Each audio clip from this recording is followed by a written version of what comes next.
Isn't lack of transformation behind current protests at the country's universities? What are the key cost drivers leading to the exorbitant higher education fees? Has government abandoned the goals of the white paper on higher education? And what can be made of tomorrow's pending meeting between President Jacob Zuma and university students' leaders? What time is it? It's question time.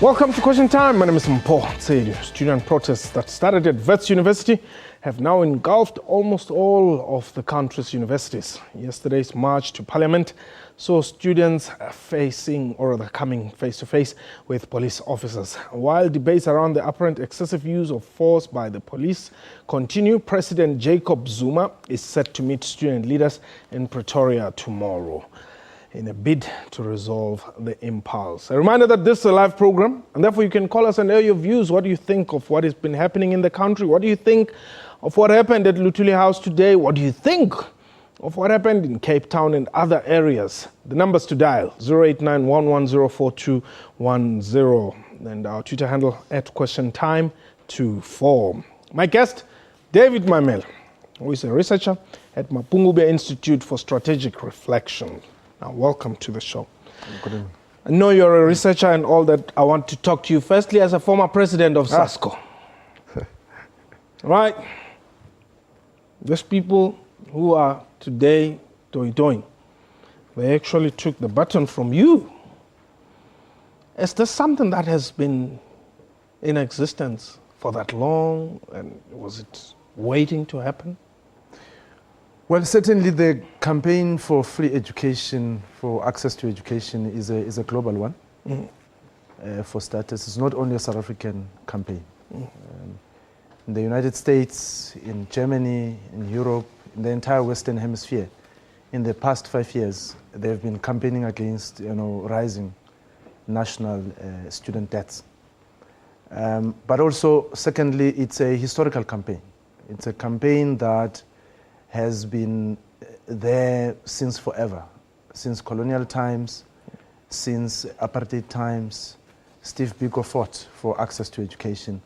And certainly for the past 21 years in South Africa, the call for free education has been there for everybody to see. That is why in January every year, you have got SASCO, you've got all the other student organizations fighting for access, fighting against financial exclusion, fighting against exorbitant admission fees and so on. So it's not a new campaign, but this year it has reached a high point because for the first time after 1994, the new generation that came into the system in 1994 is beginning to ask the critical questions again as a new generation now, facing new challenges for themselves. And they want answers, and they want them yesterday. But do you think the university or higher education has not transformed enough to understand and appreciate the fact that this is a world where the majority of people want education but do not necessarily afford it?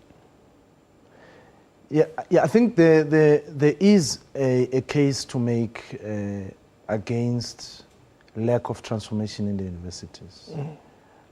Because the struggle about access to education is also about transforming the institutions, making them more accessible, dealing with questions of inequality within the university and outside the university, making them more affordable, making them more inclusive. Remember that universities, just like the state, they develop or they establish their legitimacy on the basis of inclusivity, on the basis of leveling the playing field.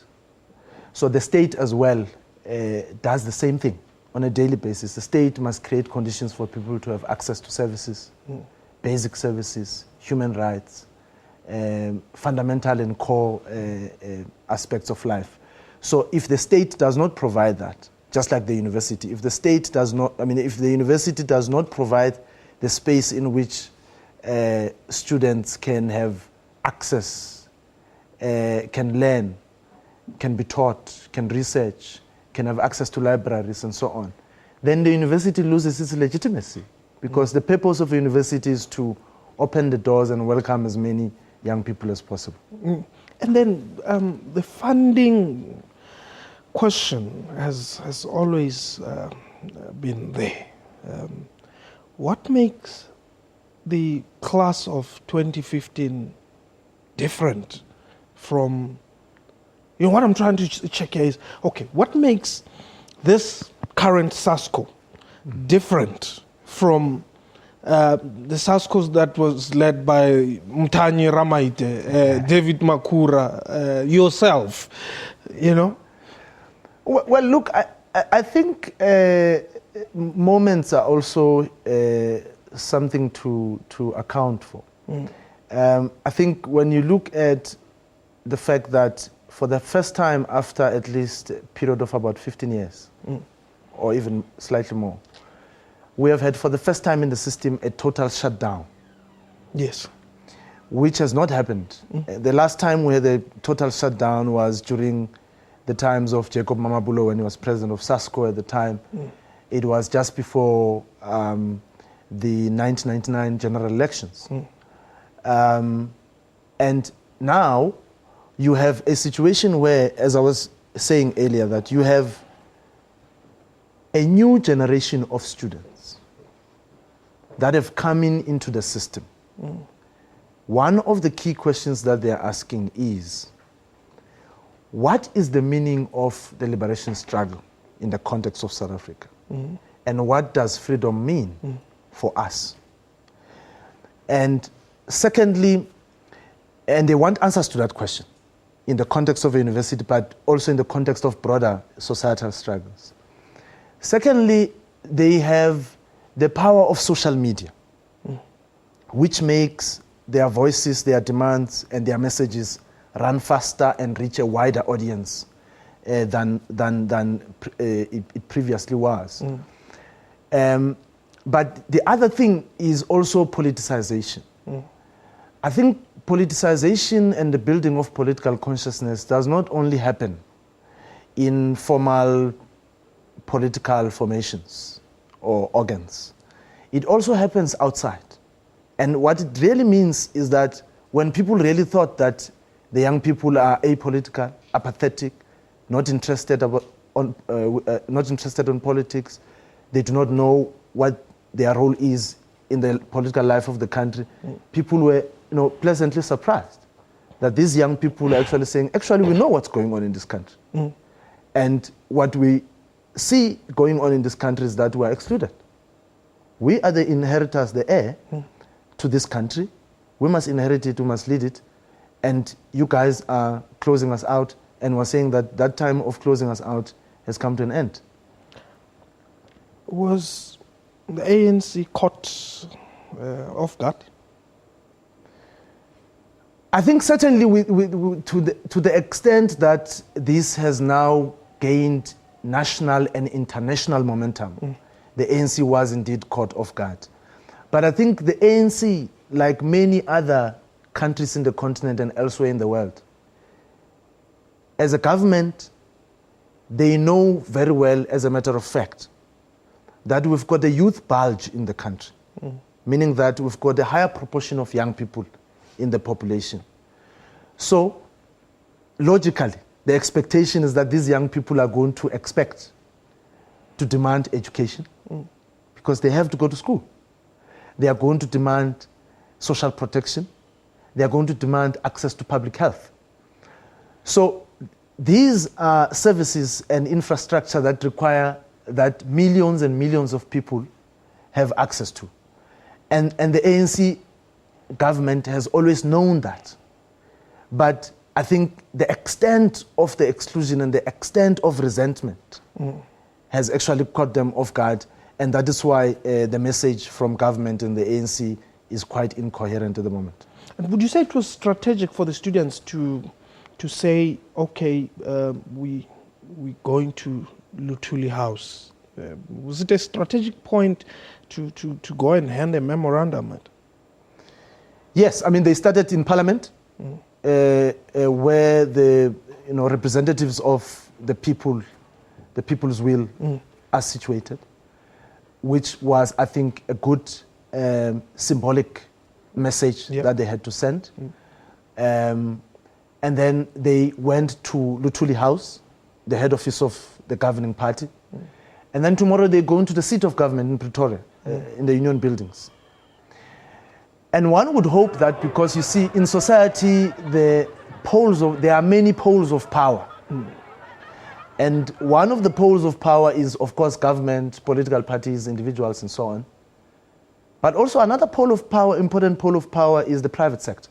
So one would hope that the students will, after the union buildings, go to the Johannesburg Stock Exchange and the Chamber of Mines and the Chamber of Commerce and Business and so on.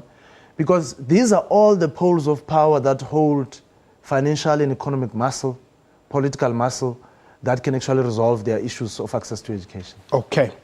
We're going to take a quick break. When we return, we'll be taking your calls. The number to dial is 089 110 089 4210. Our Twitter handle @QuestionTime24. What are your thoughts about what has been happening? We saw the religious leaders went to Wits, some were crying, but what do you think? This is Question Time.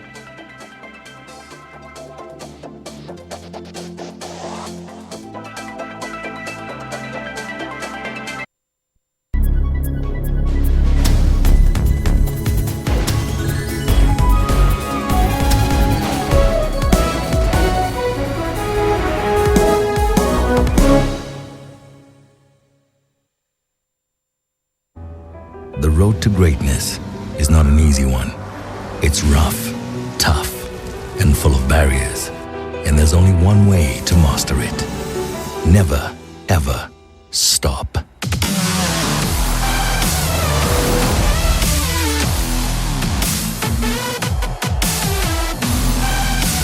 Dauntless, the all-new Audi Q7.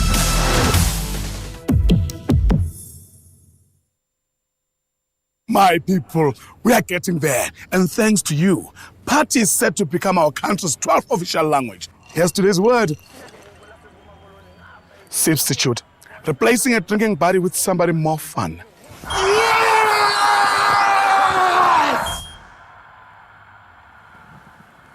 That's more like it. Get a bottle of Clip Drip plus 2 1-liter Cokes for only $1.19.99 and help make Party South Africa's 12th official language. Tops at Spar. Shake things up.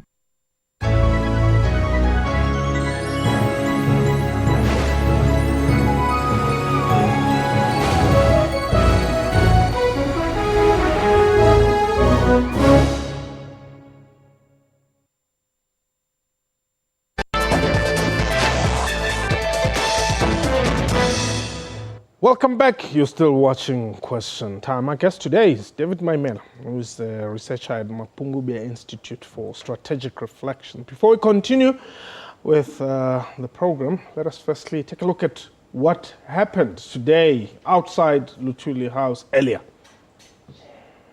We, a new generation of students at South African universities, will no longer accept this. This country's future depends on the urgent prioritization of universal access to quality tertiary education. We therefore demand the following. 1.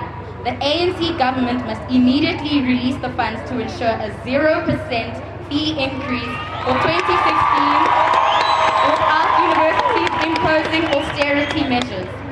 Number 2. The ANC government must urgently realize free quality higher education.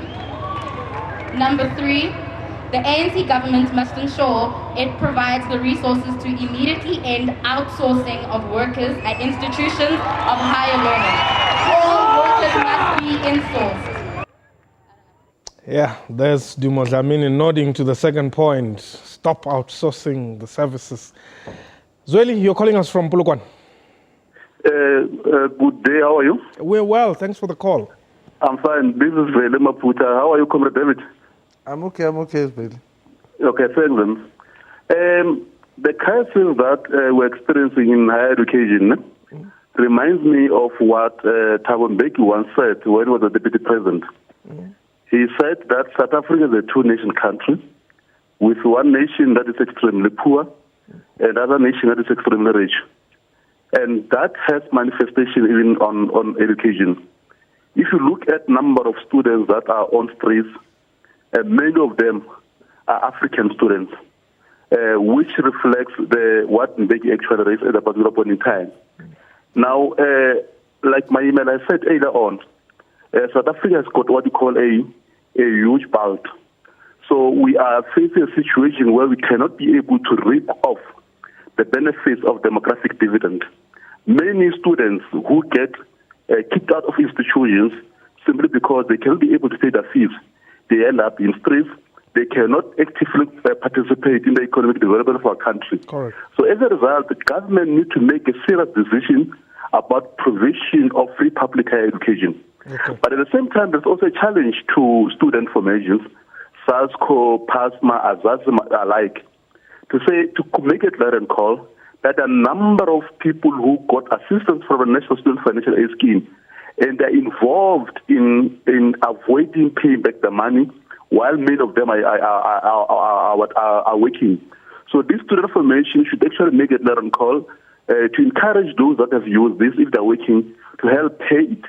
But at the same time, former student activists, Comrade David, should actually try to mobilize politically conscious workers, both in the public service and the private sector, form a fund, see how best can they make a contribution financially towards assisting students that are suffering education. Because I know quite very well thank you very much. Government to provide a free public education may not happen next year. Now, David, I think one of the points, which is quite very true, is this point that he mentions last, that people go and use TEFSA and NSFAS, it is? Yes. But they're not paying back. Well, the question is, why are they not paying back? To some extent in the country, we've got the phenomenon of unemployed graduates. Yeah. And most of them have received funding from NSFAS. But also secondly, most of the beneficiaries of NSFAS are actually black students from poor working class families. And usually some of them are the only people that have had university education. So when they get out and get employment, they also are faced with various burdens, which speak to what people now commonly call in the social spaces the black tax. So there's a lot of burden back at home to take care of your siblings, to take care of your parents, to take care of family and so on. Okay. And so that squeezes out the input that they can make back to the thing. So that is why scraping off the debt is quite something important. Okay, Martin, you're calling us from the Kruger National Park. How are you? And we're well, thanks for the call. Yeah, let me see. I'm just surprised that a country as rich as ours can be today be debating about the protest of the students from universities. And we've got places like Cuba, which is poor, and it was isolated, but it could manage to educate its people. And I think with the minerals which we have in the country, what we need now is only the political will to say the education has to be provided for our kids for free. Because you look at teachers, you look at police and nurses, they cannot manage to take their kids to varsity because the money which they get is very small. So I think we need a government that is responsive to the need of the country, which is education, and by making sure that the resources of the country are utilized where it matters the most in education, and provide free education. This country can afford, we cannot be beaten by by Cuba. Okay, thank you very much, Martin. Thank you very much. Can it afford it? Well, I think the price of not affording free education is actually much higher. So I think if you flip the question the other way, you get a clearer answer. If you do not pursue greater access to education for the vast majority of young people, you are actually preparing the country for greater instability, because most of them will be in the margins of society and will be hopeless, disgruntled, and you will be eroding the legitimacy of the state, and people will rise against the state. So in the long run, it's not to the benefit of the state. So the cost is high to not consider the idea of free education, at least up to the first degree, as the ANC itself says. Okay. So it's quite important that we think creatively. The idea that when you think about policy, you start from the idea that says there are no alternatives is quite dangerous, because there are alternatives every day. I mean, give you an example. I mean, why are there so many religions in the world? Because there's so many belief systems and so on. People can choose whatever they want. So there's always alternatives. Okay. Professor, you are in Tabazimbi. It will just depend who will get the first. Hey, how are you, Paul? I'm well, Prof. Yeah, how's the gentleman there? I think he's fine. Good. Yeah. Mpo ho swabisa go bona bana ba shiana ka distrata. I don't blame this kid, because when the ANC governments took over, from the National Party in 1994. This is one of the things that, these kids, even if one can blame them, we as parents, we can't really afford. We can't really afford them. That they are also fixing things for the future generations to come. Because really, like the president has said the other day, that, the reason that if you are poor, you can't get educated, I think it's unfair. I think it's high time that the government must listen to these poor kids. These poor kids, they are not even, they are not even demolishing anything. They're simply fighting for that. They are fighting for education. Education that they cannot afford, that their parents cannot afford. And then our government, each and every now and then, when they speak on the podiums, they talk about the importance of education. Okay, Prof, let me cut you there. We've run out of time indeed. But David, if you were to be part of the people who are attending tomorrow's meeting with the president, what would be your message to the Minister of Higher Education?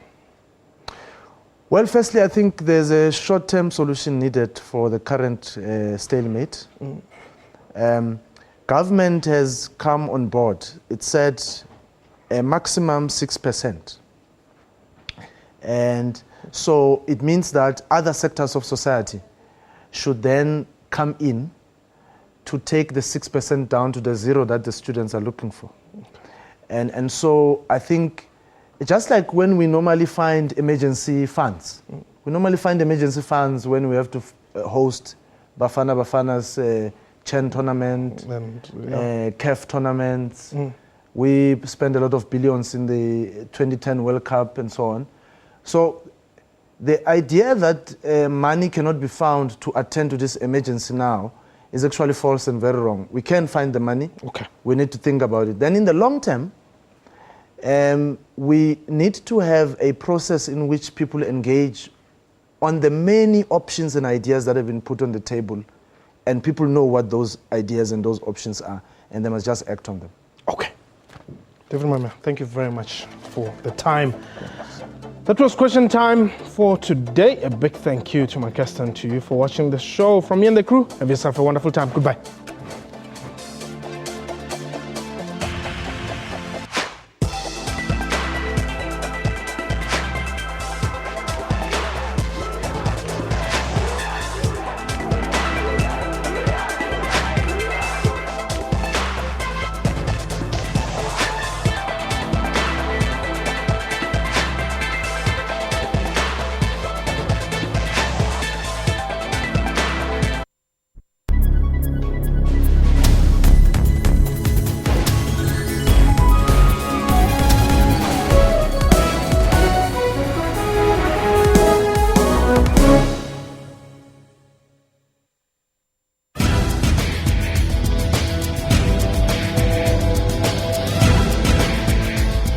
We live in a digital era, and the number of Africans with mobile phones is rapidly increasing. Twitter use is predominantly being done on smartphones. This is a very African phenomenon. Here, there are constantly new innovative ways to make the internet more affordable. With that, we're seeing protests against governments proposing methods to limit access. On Network, we give you information about all of this. We also have new computers, games and robots. Join Siphumelele Zondi on Network every Sunday at 19:30 CAT.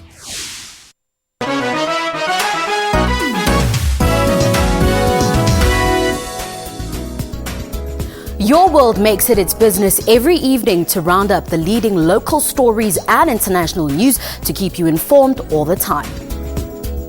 Make a date with Your World every evening for all the news headlines around the world to keep you abreast with knowledge. Catch Your World for headlines across the world every Monday to Friday from 9 p.m, then Saturday and Sunday from 7 p.m. This is Rights and Recourse. This act says we are all the same, we are all equal before the law. I have a fundamental problem with her saying that traditional leaders are recognized as the de facto owners of the land.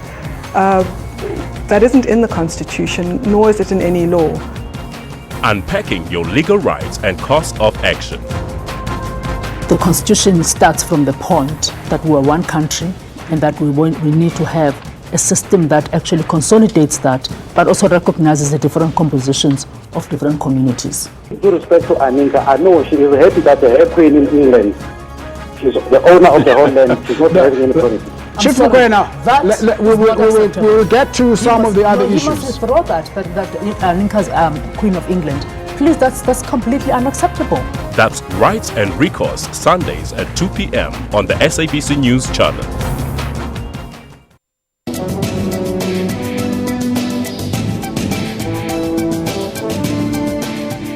It is important for everyone to know food safety practices and make sure that their food is prepared safely from farm to the plate. Who ensures that there's compliance? In terms of all the abattoirs, they have to be registered. So when they are being registered, they are actually audited fully to make sure that the structural requirements as well as the hygiene requirements are met.